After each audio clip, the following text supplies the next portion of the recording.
Bonjour à tous, bonjour chers téléspectateurs de notre chaîne. Ce matin, nous avons un message vraiment très important à vous passer. Et ce message, oui, je vous donne le thème. Le thème, c'est les causes de l'absence des miracles dans la vie des croyants. Et il est choix, n'est-ce pas, à notre évangéliste, le pasteur Lévi Paul Omer, qui va vous retracer, n'est-ce pas, entièrement, mais complètement, oui, tout ce sujet que je crois vous intéressera. Bonne écoute. À Jésus. Gloire à Jésus. Amen. Je vous salue au nom de Jésus. Est-ce que vous avez la joie ce matin comme moi? On va se tenir debout.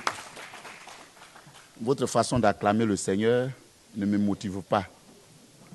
Vous avez froid. C'est moi qui ai froid. Parce que vous, le froid, c'est votre religion. Moi, je me suis converti au froid il y a quelques mois de cela. Ce matin, je voudrais vous demander humblement de montrer à Jésus que vous l'aimez en acclamant le Seigneur avec des cris de joie.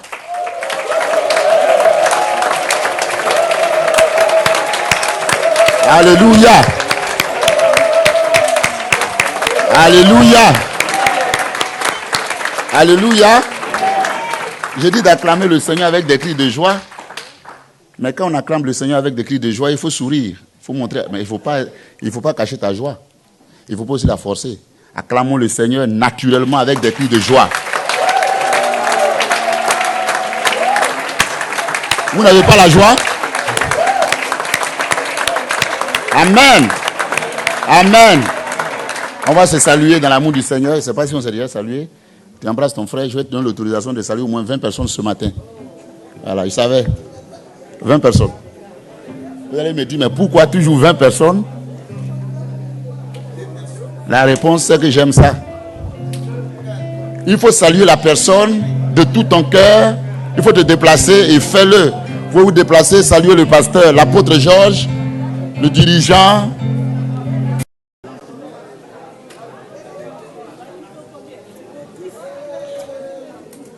Il faut saluer avec des promesses bibliques.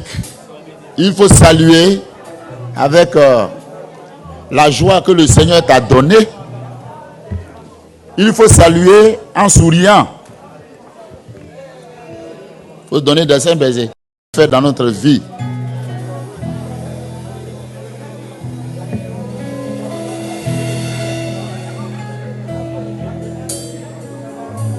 Amen, amen, amen. Oh Seigneur, que ton nom soit béni ce matin. Nous allons tous nous tenir debout, lever les deux mains vers le Seigneur. Et nous allons l'adorer ce matin. Nous levons les deux mains, avec un cœur d'adoration ce matin. Nous allons nous approcher du Seigneur. Il ne m'a jamais laissé tomber. Il est toujours avec moi. La Bible dit, les vrais adorateurs adoreront le Père en esprit et en vérité. Quand vous levez les mains vers le Seigneur et que vous adorez le Seigneur, quand vous reconnaissez les bienfaits de Dieu dans votre vie, quand vous fouillez dans votre souvenir et que vous vous rappelez que Dieu a fait beaucoup de choses pour vous, votre louange a un sens. Alors que ce matin, que chacun se rappelle de tout ce que le Seigneur a fait pour lui. Vous savez, Dieu fait beaucoup de choses pour nous. Il y a des gens qui cherchent la vie. Il y a des gens qui cherchent le souffle de vie. Il y en a qui cherchent la santé, la liberté. Mais ils n'en ont pas. À toi, Dieu t'a fait la grâce. Cette bénédiction naturelle, Dieu te les accorde. Mais en plus, il t'a sauvé. Il a pardonné ton péché. Il a lavé ton cœur par le sang de son Fils Jésus. Amen. Il t'a donné la liberté. Les mauvais esprits aujourd'hui n'ont plus de pouvoir sur ta vie. Tu as la vie éternelle. Amen. C'est pourquoi tu dois chanter ce cœur de tout ton cœur, de toute ton âme. Oh, il ne m'a jamais laissé tomber. Il est toujours avec moi. Il ne m'a jamais laissé tomber. Oh, alléluia. Oh, alléluia. Merci, Seigneur. Qui est comparable à toi, Seigneur? Avec moi. Il ne m'a jamais laissé. Il ne m'a jamais laissé. Parce que ce matin, tomber. Le Seigneur des Seigneurs peut entendre ta voix. Toujours. Est-ce qu'il peut entendre ta voix? Est-ce qu'il peut entendre ta voix? Il ne m'a jamais laissé tomber. Il est toujours avec moi. Il ne m'a jamais laissé tomber. Il est toujours avec moi. Il ne m'a jamais laissé. Il ne m'a jamais laissé. Est-ce que ce matin tu vois la bonté de Dieu? Alléluia. Est-ce que ce matin tu vois la bonté de Dieu dans ta vie? C'est lorsque Dieu est adoré. Il ne m'a jamais laissé. C'est quand il est adoré, il est glorifié, qu'il fait descendre sa bénédiction sur son peuple. Merci Seigneur. Toujours avec moi.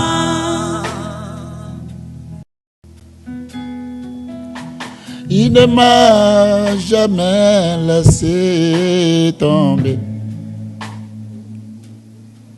Mon roi est avec moi.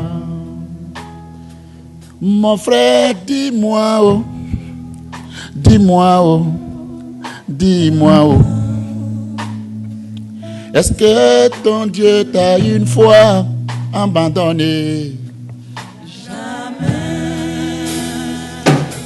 Ma soeur, dis-moi, dis-moi, dis-moi, Jésus t'a une fois abandonné. Jamais. Mon frère, dis-moi, Dis-moi. dis-moi, dis-moi, est-ce que Jésus t'a une fois délaissé? Jamais. Mon frère, dis-moi, dis-moi, dis-moi, si Jésus t'a une fois abandonné. Jamais. Ma fille, dis-moi, dis-moi, dis-moi, si ton Dieu t'a une fois abandonné. Jamais. Je ne vous attends pas. Mon frère, dis-moi, dis-moi, dis-moi,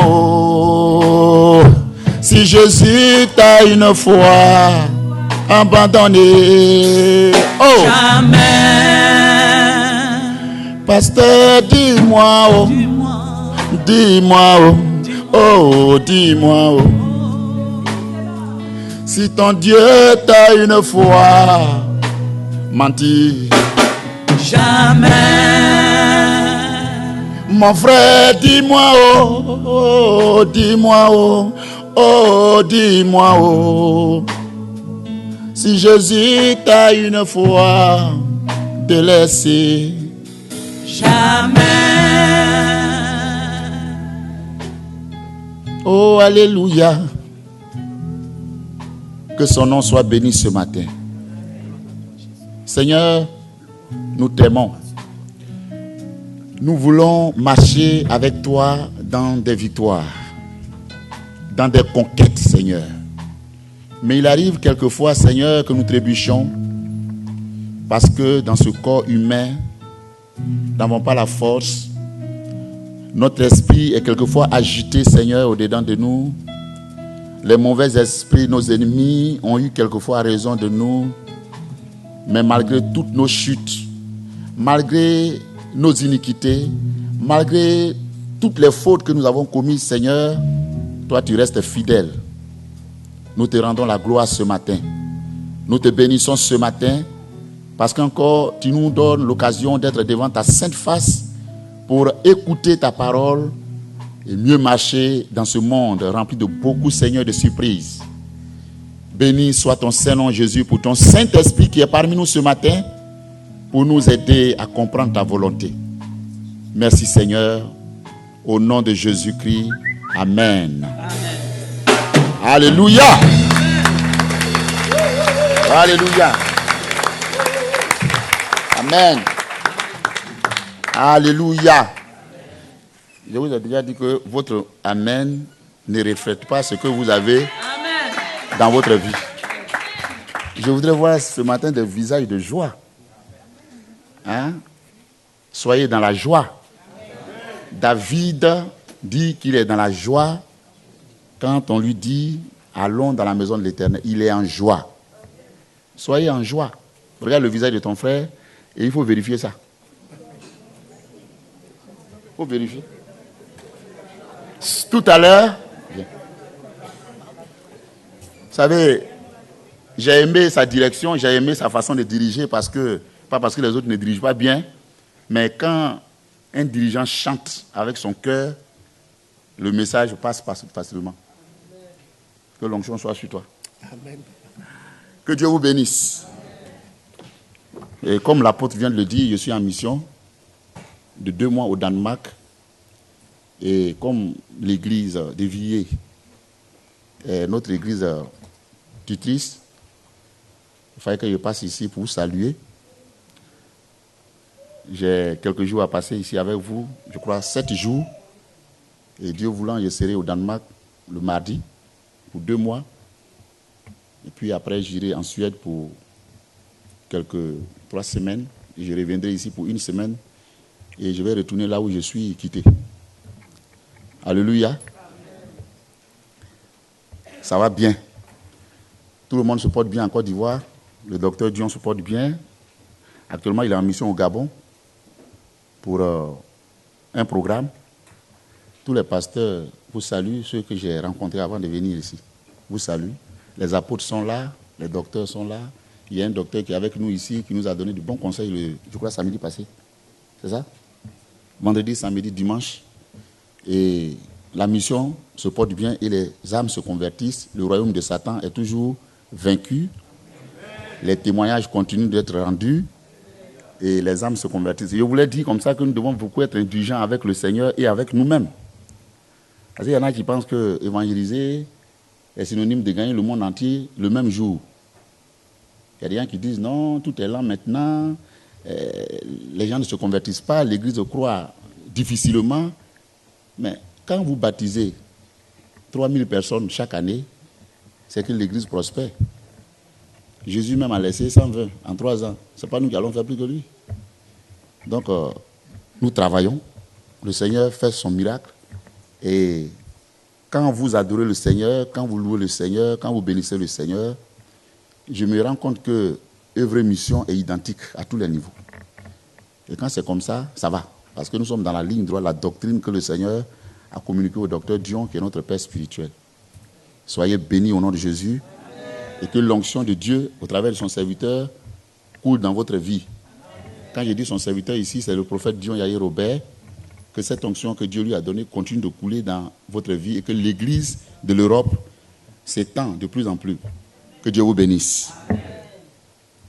Ce matin, je voudrais qu'on réfléchisse sur un sujet qui a pour thème les causes de l'absence de miracles dans la vie des croyants. Les causes de l'absence de miracles dans la vie des croyants. Vous savez pourquoi je parle de cause ici? C'est pour ne pas remettre en cause la position de Dieu. Sinon, on pourrait dire les raisons qui amènent Dieu à ne plus faire des miracles. Parce que quand c'est lui, c'est raison. quand c'est nous, c'est cause. Pourquoi est-ce que les miracles ne se manifestent plus dans la vie de certains croyants, voire même de certains chrétiens? Il y a beaucoup de raisons que Dieu va évoquer ce matin, mais il y a aussi beaucoup de causes qui amènent le croyant à ne pas toucher sa bénédiction. Quand nous parcourons les Saintes Écritures, bien-aimés, nous restons convaincus que les miracles existent bel et bien et que la plupart des œuvres miraculeuses ont pour source notre Seigneur. Je veux parler du Seigneur des croyants ici. On ne peut pas parler de miracles et omettre l'évidence de la divinité que nous adorons. Parce que c'est Dieu qui est le détenteur des miracles. Même s'il y a certains miracles, mais c'est Dieu qui est détenteur des miracles. Vous savez, pour ceux qui ont lu l'encyclopédie des prophéties bibliques, donc de l'encyclopédie prophétique, il est dit, à la lumière des Saintes Écritures, que Dieu, par ses serviteurs, a prononcé 750 paroles prophétiques. Et ces paroles prophétiques sont qualifiées de paroles miraculeuses. Donc chaque prophétie équivaut à un miracle. Et sur ces 750 prophéties miraculeuses, il y a déjà 600 qui ont eu leur accomplissement. Dans la vie des hommes et dans la nature de l'homme. Pour dire quoi? Pour dire que le Seigneur, notre Dieu, que nous avons vraiment servi et que nous continuons de servir avec un cœur disposé, est le Dieu des grands miracles. Alors quand on parle de grands miracles ici, attendez par prodige. Le grand miracle, c'est le prodige. Prodige. Il est le Dieu des prodiges, le Dieu des grands miracles. Et lorsqu'il agit dans la vie de l'être humain, c'est parce qu'il veut amener quelquefois sa créature à reconnaître ses bienfaits. Il veut lui dire, c'est moi qui suis le suprême et c'est devant moi que tout genou doit fléchir. Mais plus important encore, il veut que ses enfants comprennent qu'il est là pour eux. Il aime la gloire, il aime les congratulations, il aime les ovations, il aime les acclamations, je veux dire, mais il veut que nous soyons sûrs qu'il est là pour nous. Il fait le miracle parce qu'il veut te convaincre qu'il est là pour toi. Il est là pour toi. Et comme j'aime habituellement le faire, je voudrais qu'on communique ce matin. Dis à ton frère, Dieu fait des miracles dans la vie de l'homme parce qu'il est là pour l'homme.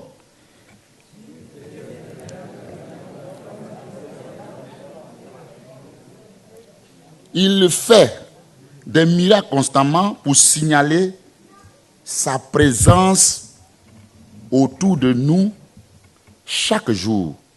C'est pourquoi les vrais docteurs de la loi, qu'on appelle les rabbins, ont dit que Dieu ne fait pas le miracle pour se cacher. Et il ne fait pas le miracle pour cacher ses enfants. Il fait le miracle dans la vie du croyant pour le montrer aux gens. Le ici est mis pour le croyant. C'est-à-dire, il efface toute ta laideur, les mauvais surnoms qu'on t'avait donnés, les sobriquets négatifs, je veux dire, tout ce qui faisait ta laideur dans ton quartier, par le miracle, Dieu enlève ça sur toi. Et il te met sur un piédestal. Donc le miracle, Dieu le permet dans la vie du croyant pour ramener son témoignage, pour ramener sa couronne.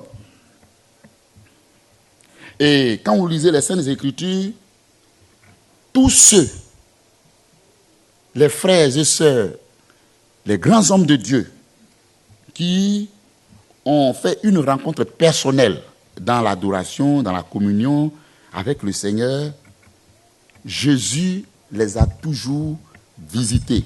Jésus de l'Alliance nouvelle et le Dieu Jésus de l'Ancienne Alliance. l'Éternel des armées, parce que c'est le même Seigneur. Il a toujours fait en sorte que ces personnes-là bénéficient des grâces de Dieu. On ne peut pas être chrétien, on ne peut pas être enfant de Dieu sans miracle. Je ne sais pas si vous croyez à ça. Vous croyez à ça? On ne peut pas être enfant de Dieu sans témoignage et sans miracle. C'est-à-dire, quand tu rends témoignage, il faut rendre témoignage de ce que Dieu fait aussi dans ta vie. Il ne faut pas toujours emprunter les témoignages des autres. Il faut dire, mes frères, ce matin, je vais prendre un témoignage, et puis bon, pour étayer ton sermon, tu prends le témoignage quelque part là-bas, et puis tu commences à le rendre. Si tu as l'habitude de rendre des témoignages des autres seulement, on dirait, mais ce monsieur-là, qu'est-ce que Dieu a fait pour lui? Qu'est-ce que Dieu a fait pour lui? Peut-être que le seul témoignage que tu vas rendre, c'est que le Seigneur a provoqué un accident un jour dans ma vie, et la plaie est toujours là. Ou bien, au funérailles, il est mort, parce que la mort aussi c'est un miracle. Ou bien, je vais vous expliquer pourquoi il dit la mort c'est un miracle. La mort c'est un miracle parce que le coma, j'ai une protégée à la maison, elle me contait un témoignage, elle disait comme ça qu'elle a fait un coma de 3 jours. Et elle s'est retrouvée dans une rue. Elle a vu son corps. Okay? Elle a vu son corps, elle était arrêtée à côté de son corps sur sa civière, à l'hôpital. Et elle est sortie, elle a emprunté un couloir, elle est sortie, elle est allée dans la cour principale de l'hôpital et elle a vu des gens qui étaient en train de détruire, de tuer. Des gens qui avaient des têtes d'animaux, des queues, tout ça, et qui tuaient. Et elle a vu un ange, bon, une personne grande de taille, avec un vêtement vraiment somptueux, resplendissant, qui l'a intercepté pour lui dire, tu vas où, ma fille? Ton heure n'est pas encore arrivée. Ce lieu-là, c'est un lieu de tourment. En réalité, l'état dans lequel tu te trouves doit te conduire directement dans ce lieu de tourment. Mais comme ton heure n'est pas encore arrivée, retourne et rachète-toi. Et elle s'est réveillée. Et les gens ont dit, le coma, bon, la fille vient de se réveiller. C'est comme ça que son coma a pris fin. Moi, je crois. Eu égard à ce que je viens de vous conter comme témoignage, je crois que ça aussi, c'est un miracle. Mais ce n'est pas ce miracle-là que Dieu veut. Le Seigneur veut que tu bénéficies de sa présence. Chaque jour, et que tu rends des témoignages de ses bienfaits dans ta vie. Tu ne vas pas rendre témoignage de ce que Dieu fait dans la vie des autres, comme je le disais tantôt, mais il faut que tu dises ce que Dieu a fait pour toi. C'est vrai, il t'a racheté, mais après le rachat, après le pardon des péchés, constamment, tu dois dire aux gens ce que Dieu fait pour toi. Et c'est ça le miracle. Qu'est-ce qu'il fait avec toi? Qu'est-ce qu'il fait au travers de toi? Qu'est-ce qu'il fait dans ta vie?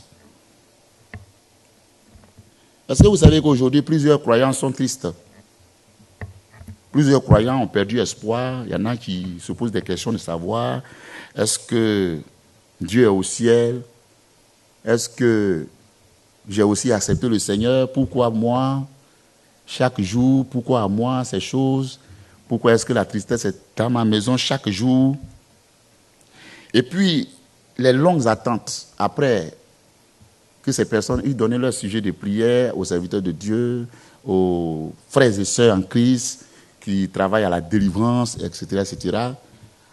Quand ils se sont rendus compte que plus la prière qui est faite tarde à être exaucée, ces longues attentes-là les poussent quelquefois à changer de bord, à changer de façon de voir Dieu, à changer de manière de regarder le Seigneur, à changer de raisonner. Et ça se voit dans leur comportement.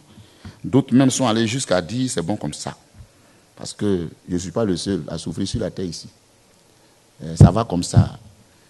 Chaque jour, mes larmes coulent comme les fils de Corée pleuraient et les gens leur disaient, mais où est votre Dieu? Nos larmes sont nos nourritures chaque jour. Les gens nous disent, où est votre Dieu? Où est votre Dieu?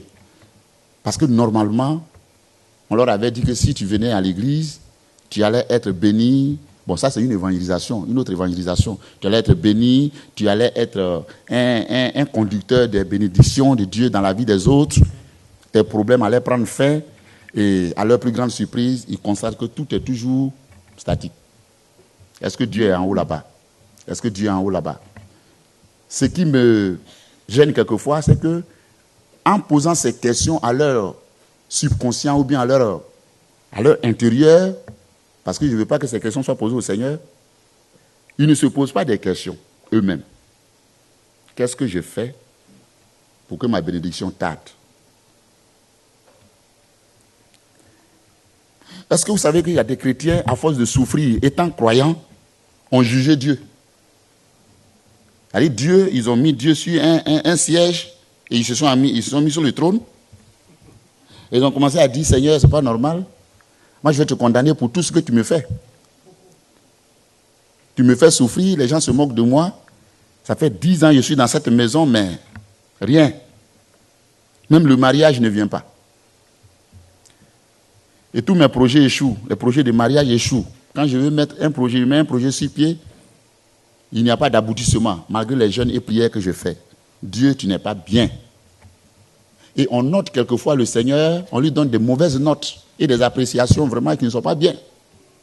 Mais est-ce que Dieu a une fois eu tort? Est-ce que Dieu a une fois eu tort? Moi, je dirais que Dieu, quel que soit tout ce que nous allons dire, bien-aimé, sans choquer quelqu'un ici, Dieu n'a jamais eu tort. Vous croyez à cela? Ne soyez pas attristés, mais Dieu n'a jamais eu tort. Dieu a toujours raison sur l'homme.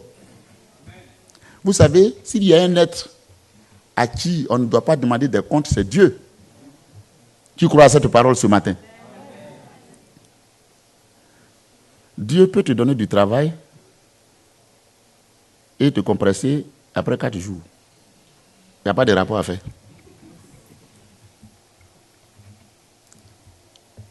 Dieu a donné un enfant à Abraham, il lui a dit, bon, donne-moi ton enfant. Il y a des choses qui n'ont pas été écrites dans la Bible qu'Abraham a prononcées. Il a dit beaucoup de choses, mais Dieu a dit non, ma décision est irrévocable, donne-moi ton enfant. Pourtant, il dit à Abraham, c'est cet héritier-là qui sera, pour beaucoup de nations, une bénédiction. Parce que de tes entrailles sortira un homme béni qui va être une source de bénédiction pour les nations. Isaac. Isaac est né. On a fêté même ses anniversaires plusieurs fois. Sa maman était vraiment contente. Parce que vous convenez avec moi que sa rivale s'est moquée d'elle plusieurs fois. Mais quand elle a eu cet enfant-là, bien aimé, c'était une joie dans la famille. L'enfant qu'on a congratulé, on a aidé, on a aimé, qu'on a lavé avec des parfums les plus suaves. Vous voyez? Un matin, Abraham dit à sa femme que, vraiment, il y a quelque chose qui se passe, mais je ne sais pas si tu peux supporter ça. On paraphrase. Si on avait vraiment annoncé cette nouvelle-là à tous ceux qui sont autour d'Abraham, beaucoup de choses allaient se passer dans le cœur des femmes qui sont autour d'Abraham, des habitants qui sont autour d'Abraham. Le subconscient d'Abraham parle. Le souvenir d'Abraham parle. Et il se rend compte que plusieurs personnes ne peuvent pas supporter ça. Bien-aimé, Abraham a caché la nouvelle à son fils. Il a caché toutes ces choses à son fils. Ils sont montés sur la montagne et c'est là que son enfant s'est rendu compte que l'enfant devait être sacrifié. Mais ce qui m'impressionne dans cette histoire, c'est que quel que soit tout ce qu'Abraham pouvait avancer, Abraham n'a pas eu raison sur Dieu, bien-aimé. Il n'a pas eu raison. Il a été convaincu que Dieu ne pouvait pas lui donner raison. Il ne pouvait pas lui donner raison. Je voudrais ce matin, par la grâce de Dieu, vous faire comprendre que quel que soit tout ce que nous pouvons avancer, quel que soit tout ce que nous pouvons dire, Dieu ne peut jamais nous donner raison. Jamais. Il ne peut pas nous donner raison. Dieu, il n'a pas besoin qu'on lui fasse des remontrances. Parce qu'on lui avait demandé quelque chose et qu'il tarde de faire ce qu'on lui a demandé. Bien-aimé, il ne reçoit pas et il ne donne pas de rapport à quelqu'un. C'est pourquoi ce matin, si nous ne recevons pas des bénédictions de la part du Seigneur que nous invoquons chaque jour, je voudrais qu'on découvre un peu les raisons même qui le poussent quelquefois à ne pas donner des bénédictions à ceux qui l'invoquent. Pourquoi est-ce que Dieu reste-t-il quelquefois indifférent au cri de certains chrétiens, au cri de certaines personnes? Avant de découvrir cela, nous allons définir un peu le mot miracle. Le mot miracle est défini comme un fait surnaturel qui, lorsqu'il est produit, suscite des étonnements et commentaires dans la vie de ceux qui en sont sujets. Le miracle, quand il est produit dans la vie d'une personne, il suscite des étonnements. Donc, si Dieu fait des choses dans ma vie, ou bien si une divinité fait un miracle dans ma vie, il va sans dire que je serai étonné. Et puis plus tard, je vais commencer à commenter ce que le Seigneur ou bien cette divinité a produit dans ma vie. C'est un fait surnaturel. Et quelquefois, on ne peut pas l'expliquer. On ne peut pas le définir. On ne peut pas le décrire. Et quand il dépasse l'entendement de l'homme, on l'appelle prodige. On l'appelle prodige. Il y a des prodiges que Dieu a fait dans la Bible qui ont dépassé l'entendement de l'homme. Je vais ouvrir une parenthèse et on va la fermer ensemble. Quand Dieu nous a fait la grâce d'aller en Israël, le guide qui devait nous orienter, nous montrer certains sites et expliquer certaines choses, nous a donné le sens du mot miracle et prodige dans la conception juive. Chez le juif, le miracle, c'est quelque chose de naturel que Dieu fait dans la vie de l'homme. Ils le disent parce qu'ils veulent comprendre ce que Dieu fait. Ils le disent parce qu'ils veulent comprendre la réalité qui se trouve derrière ce que Dieu fait. Et on lui a posé la question de savoir pourquoi est-ce que tu dis c'est naturel. Il dit non, le véritable miracle chez nous, ça c'est chez eux, c'est pas tellement quand l'aveugle voit, mais c'est quand Dieu fend la mer. C'est quand Dieu fend la mer rouge. Il prend les éléments de la nature pour confondre les hommes. C'est ce que nous appelons miracle et plus encore, nous l'appelons prodige. Quand Dieu envoie les cailles, quand Dieu fait venir le pain du ciel, quand le Nil change de couleur, il devient sang, le juif dit là, on a en face de nous un Dieu des miracles et des grands prodiges. Parce qu'ils se disent que les aveugles voient, les sourds entendent, le marabout fait la même chose. Alors il nous disait comme ça que si vous voyez que nous, on préfère les miracles rationnels, fabriquer les avions, c'est parce que Dieu, le Dieu que nous adorons, est un Dieu de grandes choses, pas de petites choses. Bon, il ne le disait pas pour nier les miracles de Jésus. Il le disait pour nous transporter loin. Pour nous dire que Dieu, il ne fait pas de petites choses. Il fait de grandes choses qui dépassent l'entendement de l'homme. Amen. Ce qui va me pousser à dire que, quelquefois, bon, les témoignages, c'est bon. Moi, j'aime beaucoup les témoignages. Des grands témoignages tout à l'heure. Des grands témoignages qui ont été rendus tout à l'heure. Mais, vous savez, il y a des choses que Dieu veut faire plus que ça. Il y a des choses que Dieu veut faire plus que ça. Un jour, je ne remets pas en cause des témoignages, j'ai tellement acclamé le Seigneur tout à l'heure, j'étais content. Mais il y a un jour, tu as rendu un témoignage là, elle est montée sur la chaire pour dire, bon, elle avait des mots de Dieu, bon. Ils ont prié pour elle, elle est allée à l'hôpital, ils lui ont donné une ordonnance là-bas, elle est sortie ici, elle a acheté des médicaments, et puis appliqué à ses yeux, et puis la douleur est partie. Donc vraiment, elle voulait qu'on acclame le Seigneur. C'est pas mauvais de rendre un témoignage comme ça. Hein? C'est pas mauvais. Mais quand une divinité comme la nôtre produit un miracle, ce sont des choses quelquefois étonnantes. Ce sont des choses glorieuses, ce sont des choses extraordinaires. Amen. C'est pourquoi, bien-aimés, Dieu ne va pas faire de petits miracles en réalité dans notre vie. Ce sont des grandes choses que Dieu veut faire dans notre vie. Si nous sommes habitués à des petites choses et que nous sommes déjà satisfaits, Dieu ne nous note pas bien. Dieu, c'est là où tu le places là. C'est là où il s'assoit.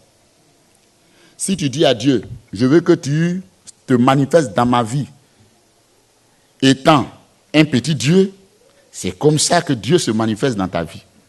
Mais si tu le places sur un plateau de grande gloire, il agit comme un Dieu de grande gloire dans ta vie, sans remettre en cause nos habituels témoignages. Nos habituels témoignages. Quelquefois, j'ai fustigé le comportement de certains leaders ecclésiastiques qui, en réalité, n'ont pas eu le don de guérison, le don de révélation, le don de grande puissance, et qui prennent des risques même de dire à certaines personnes, viens, on va t'imposer les mains et Dieu va te guérir sur place. Il n'y a pas de révélation dans cette affaire, mais il est sûr que Dieu va faire le miracle. Il n'y a pas de problème. Ce n'est pas mauvais, c'est la foi aussi agissante. Et quand le miracle ne se produit pas, on dit quelquefois, bon, le Seigneur a commencé. Et il va terminer ça à la maison. Et celui qui a été sujet de prière, celui pour qui on s'est dépensé et qu'on voyait même l'eau sortir de notre corps, il croit à cette parole qui vient de sortir, n'est-ce pas? Il sait qu'il va guérir à la maison. On lui a même donné la date de la guérison totale. Il arrive à la maison chez lui, à la date précisée, rien. Il va commencer à remettre en cause la prière, faire sur lui, ou même l'affinité que ceux qui ont prié pour lui développent avec Dieu. Il veut parler des relations avec Dieu. On dit quelquefois, le Seigneur a commencé une chose, il va terminer ça. On est tellement bien organisé à œuvre et mission. Envoyez-le à la démonologie. Il va terminer son travail là-bas. Mais les démonologues, malheureusement, ils ne font plus un rapport après tout ça. Est-ce que Dieu ne peut pas faire de grands miracles aujourd'hui? Est-ce qu'il ne peut pas faire des prodiges aujourd'hui dans notre vie? Est-ce que Dieu ne peut pas nous placer sur un plateau de gloire aujourd'hui? Il peut le faire. Il peut le faire. Je voudrais dire que quand nous lisons les Saintes Écritures, je peux le dire ainsi, dit encore que quand nous lisons les Saintes Écritures, la Bible nous présente deux types de miracles. Les miracles qui viennent de Dieu et les miracles qui viennent du diable. Les miracles qui viennent de Dieu et les miracles qui viennent du diable. Je voudrais qu'on jette un peu un regard sur les miracles qui viennent du diable. On appelle miracle démoniaque ou bien miracle du diable le miracle qui est fait à partir de certaines manifestations des œuvres des ténèbres, des œuvres des démons. Et la Bible présente ces genres de miracles comme miracles mensongers. Pour les produire dans la vie des hommes, le diable exploite certains éléments de la nature ou des êtres humains disponibles à faire un travail de médium. Donc, on peut penser par exemple aux faux prophètes. On peut penser par exemple à ceux qui se portent candidats pour travailler pour le diable, parce que Satan aussi fait beaucoup de miracles. Mais malheureusement, ces miracles sont des miracles copiés. Ce sont des miracles mensongers. Donc, Satan peut utiliser une forêt pour égarer les gens. Il peut utiliser un être humain, lui donner tout ce qu'il faut pour égarer les autres. Mais l'arme la plus utilisée, c'est le miracle. Et effectivement, le miracle se fait. Le miracle se fait. On prie pour les gens, au nom du diable, ils guérissent. On prie pour les gens, les femmes, les frères et sœurs qui veulent des enfants, et puis Dieu se manifeste dans leur vie. On prie pour des gens que le Seigneur, je vais parler de Satan, touche ici par sa puissance. Et effectivement, les enfants naissent. Mais pourquoi est-ce qu'on dit miracle mensonger au fait? Au fait, Satan sait que l'enfant va naître. Il sait que dans tous les cas, l'enfant va naître. Donc, il met son cachet sur la naissance aussi. Et il dit c'est moi. Mais en réalité, ce n'est pas lui. C'est Dieu qui a permis la fécondation et la procréation. C'est lui qui a permis à cet enfant de venir. Mais il faut que Satan s'attribue la gloire. C'est pourquoi on l'appelle le menteur, le père du mensonge. Et il vit dans le mensonge depuis qu'il a été vaincu, qu'il a chuté. C'est-à-dire qu'il est né. Satan est né à partir de sa chute. D'où vient qu'on dise aujourd'hui, par exemple, apporte un poulet rouge, un poulet qui a des plumes rouges, ça c'est en Afrique là-bas, parce qu'ici, il y a certains qui n'ont jamais vu le poulet vivant.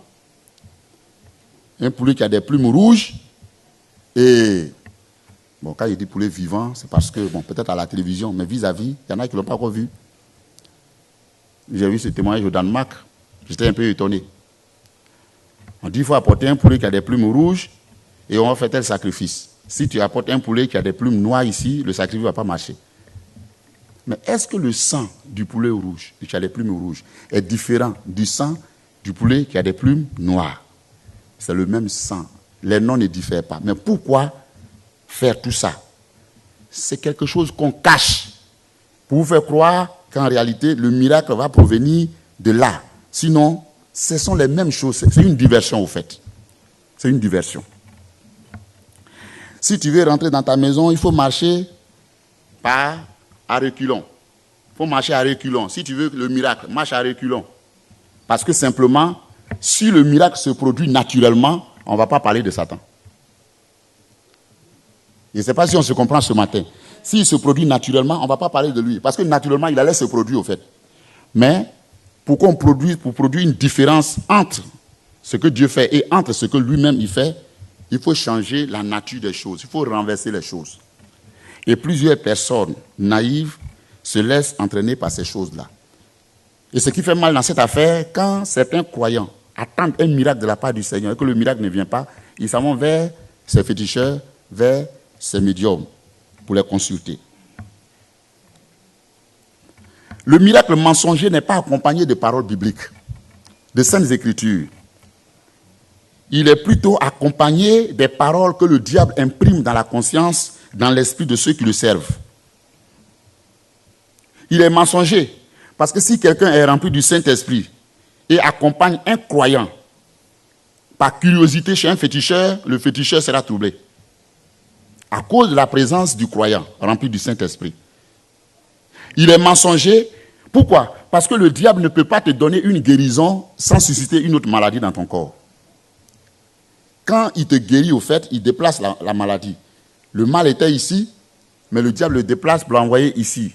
Tu penses que tu es guéri, mais il a seulement fait un transfert, ou bien, je ne sais pas si on peut appeler ça transfert ou bien transfert. Dans tous les cas, les deux mots, choisissez. Mais il déplace la maladie pour l'envoyer ici. Et tu dis, non, je suis guéri maintenant, mais dans ces jours-là, je sens une douleur ici. Tu vas voir le même féticheur, le même médium, et il te dira, viens, je vais te... Bon, il faut faire ça, faire ça, faire ça. Tu obéis à ce qu'il a dit. Le mal qui était à ton cou ici vient dans ton genou. Et il te dit, non, tes parents sont trop mauvais. Ce sont tes parents qui t'ont fait ça. Il y a une sœur qui est venue me voir, bon, dans l'environnement européen ici, pour dire qu'elle a vécu un calvaire avec les mauvais esprits pendant des années. Elle avait un problème de colère. Mais elle ne connaissait pas encore la voix du Seigneur. Elle avait la haine des hommes. Elle a vécu un événement vraiment malheureux.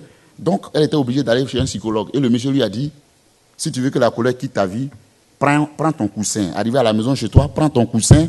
Et il faut frapper ton coussin jusqu'à ce que tu ressentes que la colère est sortie de ton corps. Oui, il fallait qu'elle frappe son coussin. Mais elle a frappé son coussin pendant des années. Mais la colère était toujours là.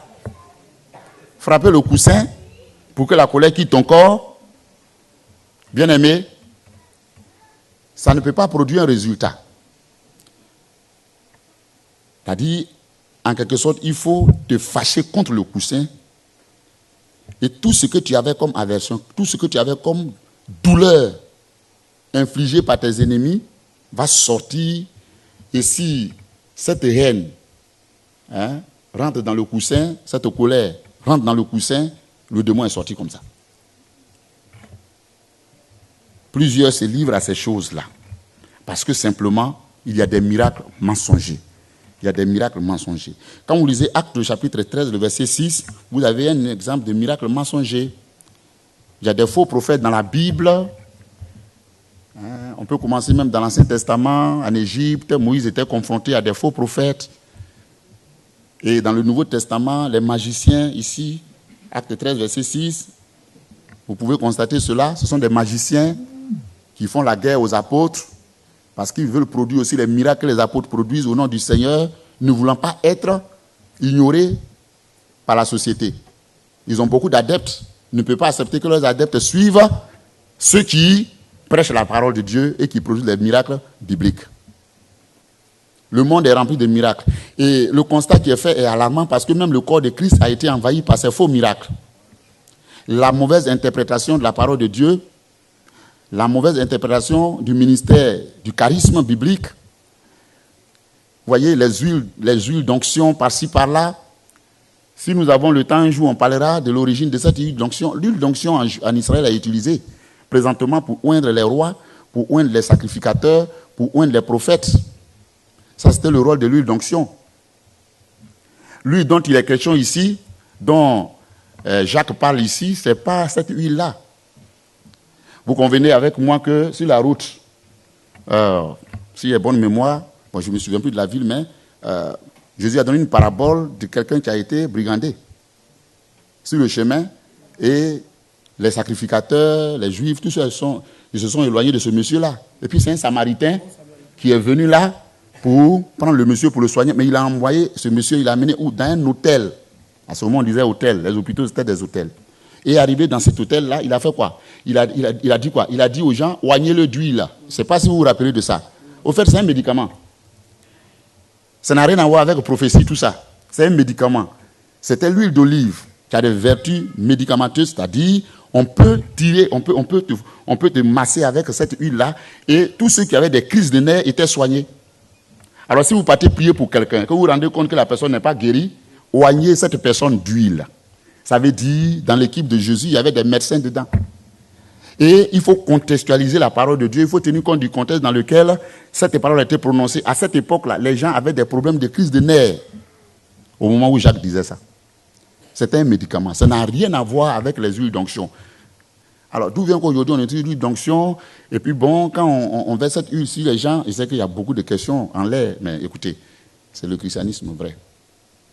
Quand on met cette huile sur les gens, il y a des gens qui tombent en transe, en même temps remplis. Bon, je suis très très prudent. La Bible dit que vous n'avez plus besoin d'onction parce que l'Esprit est en vous. Celui qui est en vous, c'est l'onction.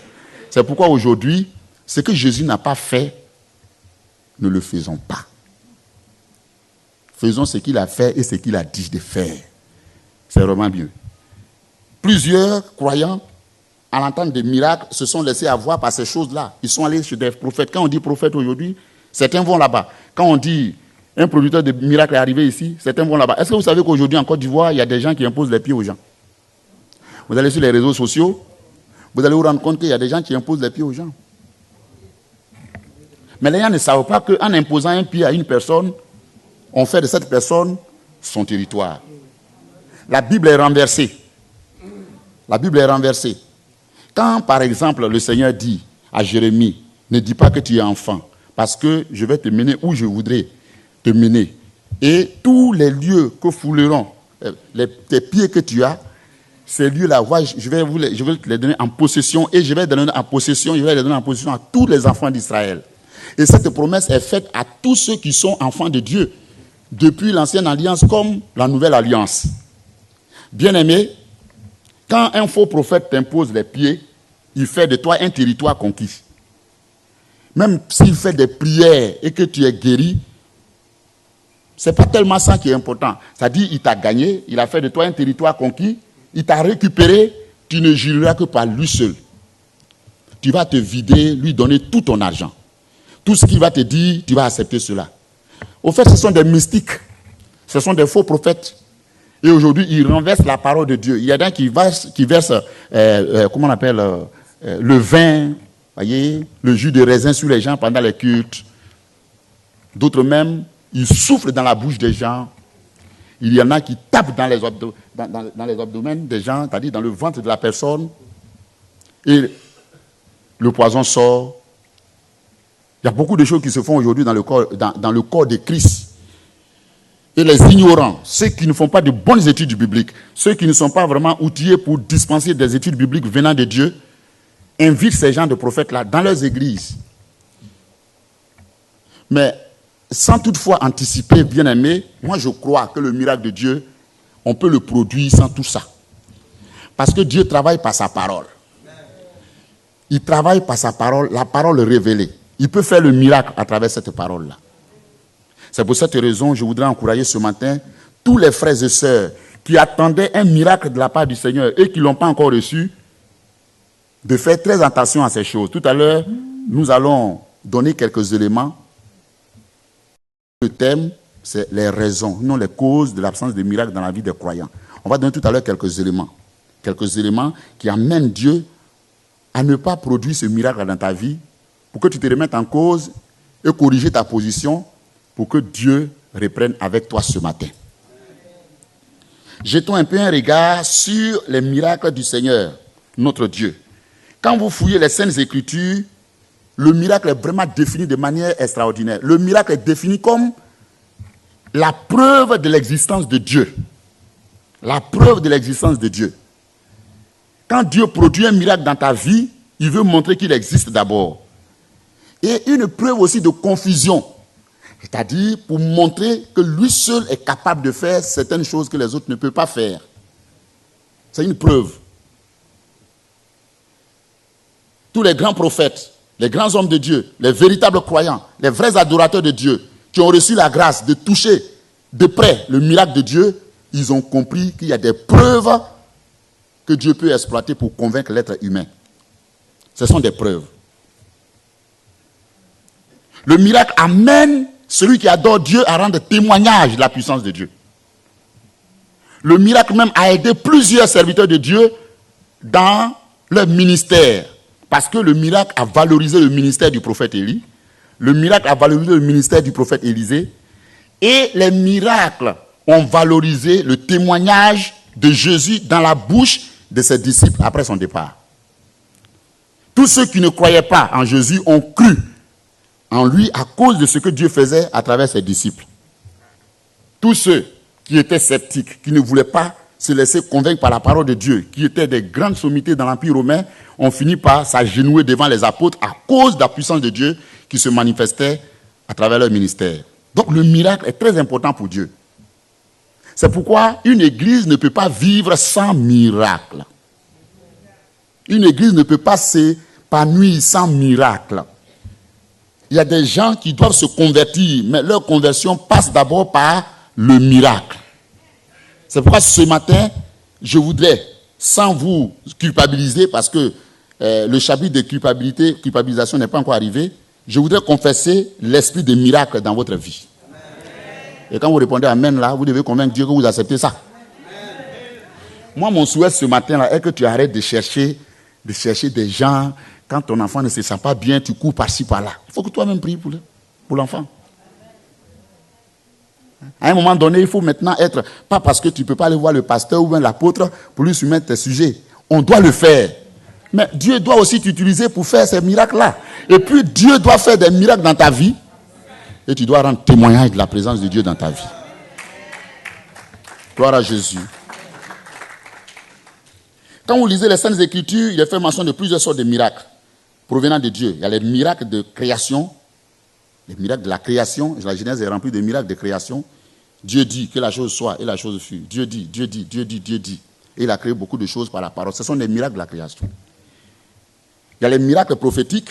Et tout à l'heure, je venais de dire qu'il y a eu 750 prophéties prononcées par le Seigneur à travers ses serviteurs. Et sur les 750, 600 déjà ont eu leur accomplissement. Vous voyez que le royaume de Babylone a été vaincu par la prophétie d'Ésaïe et du prophète Jérémie. Quand Jérémie prophétisait au nom du Seigneur que Babylone ne va plus exister. Quand Ésaïe prophétisait, il a repris la prophétie pour dire que Babylone ne va plus exister. Tyr et Sidon vont disparaître. Toutes ces prophéties se sont réalisées.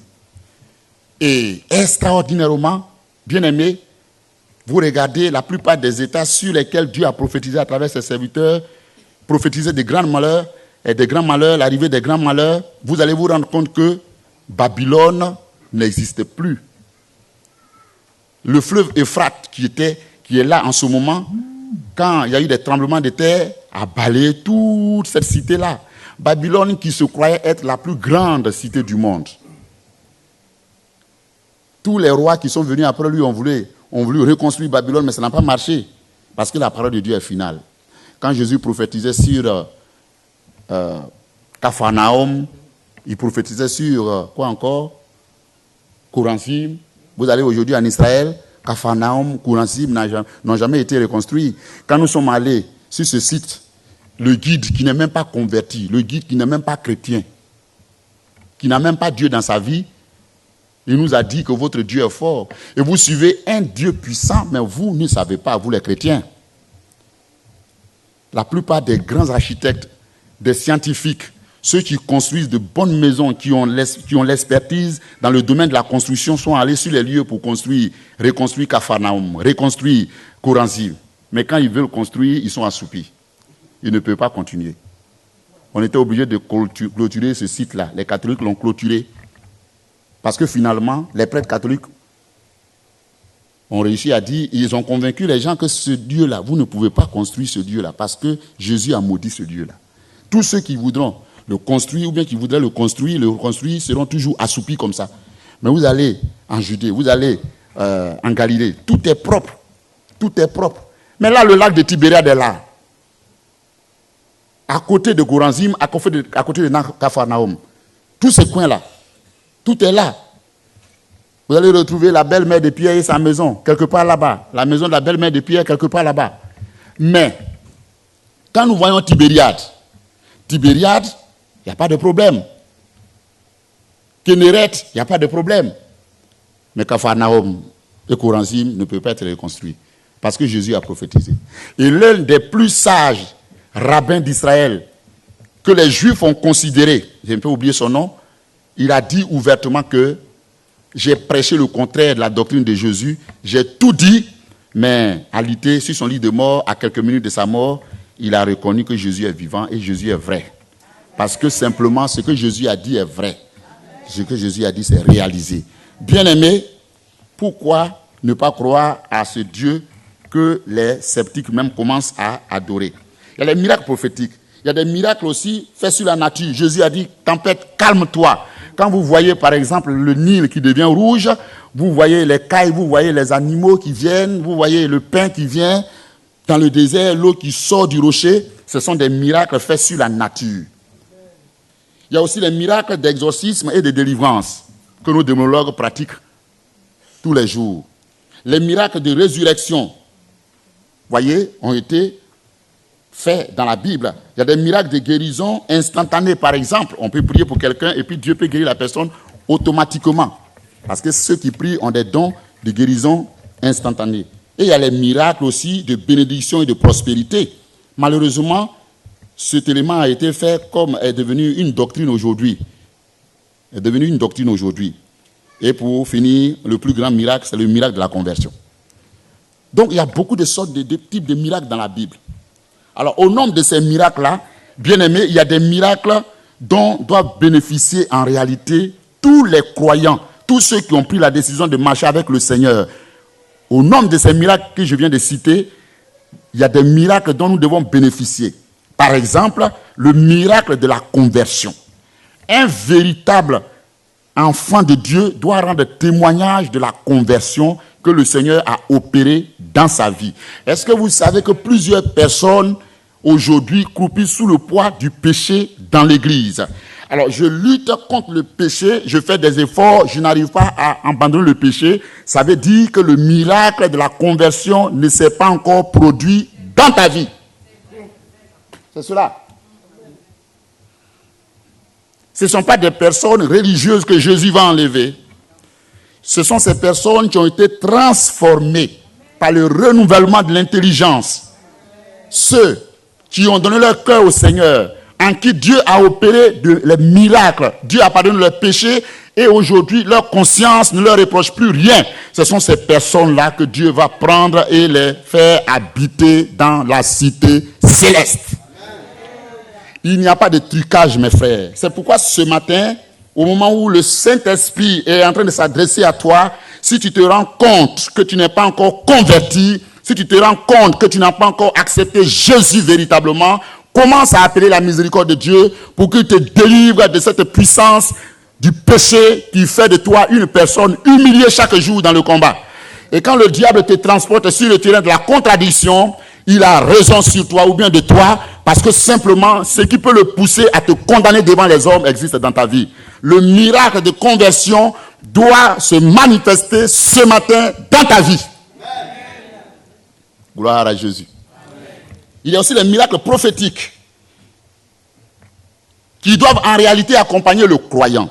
Quand je viens au culte, quand je viens dans la maison de Dieu et que le prédicateur, sous l'onction du Saint-Esprit, commence à prêcher et le réma se manifeste, la révélation se manifeste et il dévoile les secrets de ton cœur et que tu te rends compte que, oui, c'est de toi on est en train de parler. Et au moment où le message passe, tu te rends compte qu'une révélation particulière commence à déranger quelque chose dans ta vie. Et que le mal qui est dans ton corps commence à remuer. Et l'homme de Dieu, par la puissance du Saint-Esprit, dit, ma fille, c'est l'heure de ta guérison. Logiquement, la foi que tu mets dans cette prophétie devait provoquer ta guérison. Et même si tu n'as pas été guéri sur place, à la maison, il faut toujours croire à ta guérison. Tôt ou tard, la guérison se manifestera. Parce que la parole de Dieu est immuable. Elle ne retourne jamais à Dieu sans avoir accompli son effet. Est-ce que vous savez qu'il y a des gens qui ne croient pas aux prophéties? Est-ce que vous savez cela? Il y a des gens aujourd'hui qui sont dans l'église, qui n'ont jamais eu une prophétie, vu même une prophétie s'accomplir dans leur vie. Et toujours la tristesse dans leur cœur. J'ai un peu anticipé, mais les raisons sont là. Il peut aussi bénéficier d'un miracle fait sur la nature. Jésus dit, tempête, calme-toi. Moïse dit à Pharaon, tu sauras qu'il y a un Dieu en Israël. Il appelle les grenouilles, il appelle les mouches venimeuses, il change l'eau en sang. Ce sont des miracles sur la nature. Est-ce que vous savez que on peut ne pas avoir en face de nous les démons chaque jour dans notre vie, mais être confronté par les éléments de la nature qui se retournent contre nous quelquefois. Ce n'est pas tout qui est démon. Quand vous priez pour quelqu'un qui est estropié ou bien paralysé, et que la personne se lève, mais naturellement, il faut que la personne marche en titubant, parce que la personne n'a pas marché depuis longtemps. Le démon n'est plus là, mais la personne va commencer à vivre dans une rééducation. Ça, c'est la tempête. Pour un enfant de Dieu, qui a une personne comme celle-là dans sa maison, la Bible lui dit, tu peux parler à la tempête. Tu peux parler à la tempête, parce que le vent qui a soufflé sur la mer, ce n'était pas le diable. C'était quelque chose, c'était la météo simplement. Mais il a le pouvoir sur la météo. Il a le pouvoir sur la tempête. Il dit, tempête, calme-toi. Quand vous avez des problèmes dans votre entreprise, écoutez, vous levez toujours la main droite vers le Saint-Esprit, vers le Seigneur, vers le diable plutôt. Et vous dites au nom de Jésus, quel est ce démon qu'on cherche chaque jour et qui ne fuit jamais? Vous avez droit, vous avez en face de vous des tempêtes. Si vous croyez à cette parole, calmez les tempêtes aussi. Vous pouvez calmer. Les miracles d'exorcisme et de délivrance, les chrétiens doivent les vivre. Les démons dansent dans certaines maisons, dans le sommeil de certains. Les croyants doivent vivre ces miracles-là. On peut les vivre. Ce n'est pas quelqu'un qui va quitter ta maison pour venir chez toi et chasser les démons qui sont dans ta maison. Et d'où vient quelquefois on dit non, je suis assoupi quelquefois, je suis assoupi. Non. Et chaque jour on attaque les démons. Non, ce n'est pas une affaire d'attaquer le démon, l'assoupissement. Le mot assoupissement veut dire lourdeur. C'est un mot français. Qui t'amène quelquefois à dormir. Donc pour ne pas être assoupi, il ne faut pas faire des choses qui assoupissent. On attaque tellement les mauvais esprits, on n'a plus de force devant le diable. Chassons les démons. Laissons les effets de la nature et combattons les démons. Quand les mauvais esprits se présentent à nous, on doit les combattre et les vaincre en réalité. Les miracles de résurrection. Mais d'où vient que le compte bancaire meurt? D'où vient que chaque jour, chaque nuit, dans ma maison, dans ma famille, on m'annonce des décès? Quelquefois, on dit c'est naturel. Il y a des décès qui ne sont pas naturels. Il y a des décès que le diable envoie pour troubler tes économies. Il y a des décès que Satan envoie pour troubler ta foi. Il y a des décès que Satan envoie pour te ruiner. Tu peux arrêter les décès aussi. Parce que les miracles de résurrection existent. Les miracles de guérison instantanée. La foi agissante. On peut imposer la main à quelqu'un et Dieu peut se manifester. Mais pour recevoir pour que ces miracles de guérison instantanée se manifestent dans notre maison, Dieu nous demande de développer une vie de piété, une vie de prière, une vie d'adoration chaque jour. Alors notre affinité avec Dieu doit être vraiment très très renforcée. Il faut que la communion qui existe entre toi et Dieu soit étanchée, soit plus étanchée par le sang de Jésus et qu'on voie un homme spirituel. Moi, je préfère être spirituel que d'être naturel, spirituel ou bien charnel. Je préfère être spirituel. Je ne sais pas si on se suit. Hein? Et il y a des miracles de bénédiction. Deutéronome, le chapitre 28, parle de miracles de bénédiction. Du verset 1 au verset 14. Voici les bénédictions qui se répandront sur toi, qui seront ton partage. Je te bénirai dans la ville, je te bénirai dans les champs. Ta huche et ta corbeille seront bénies. Toutes ces choses seront bénies. Je bénirai tes enfants, le fruit de tes entrailles, de ton poté, de ton gros, de ton menu bétail. Toutes ces choses seront bénies. Tu seras la tête et non la queue. On t'appellera du nom de l'Éternel, parce que tu es un premier-né de l'Éternel.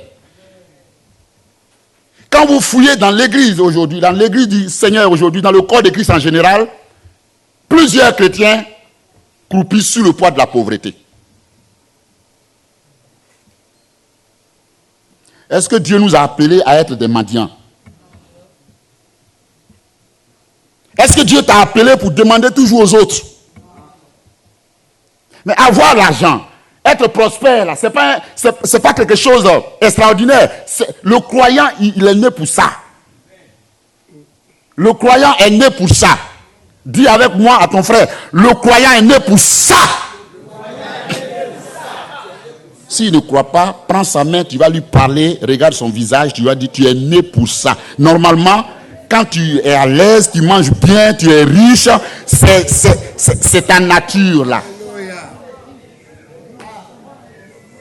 Vous allez m'éviter certains lapsus, certaines répétitions, certaines choses que peut-être vous avez corrigées dans ma prédication.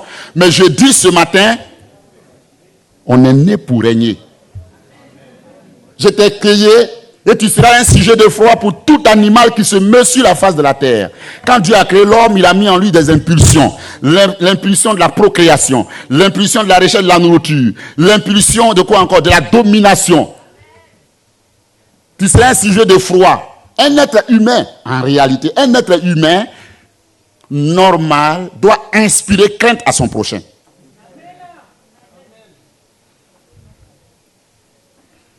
Et plus encore, un être humain régénéré. Il a une influence dans le monde des esprits et il a une influence dans le monde des hommes. Et pourquoi aujourd'hui les croyants sont derniers? Ils sont là chaque jour, ils se morfondent. Ah, j'ai fait des études, des hautes études. Je pensais que j'allais être bien placé. Mais qui t'a dit que Dieu place bien ceux qui ont fait de hautes études seulement? Vous connaissez l'omniscience de Dieu? Vous pouvez mettre un enfant au monde, le laver avec tous les savons qui ont une odeur suave pour le congratuler, aller dans les supermarchés, acheter tout ce qu'il faut pour l'enfant. Et vous l'appelez ingénieur, président de la République, ministre. Mais c'est ce que Dieu a dit là, qui se réalise dans sa vie. Et Dieu ne peut jamais dire quelque chose de négatif sur un enfant ou un être humain. Pourquoi est-ce qu'aujourd'hui, Dieu t'a préparé une place et tu ne peux pas l'obtenir? Ça te dit rien?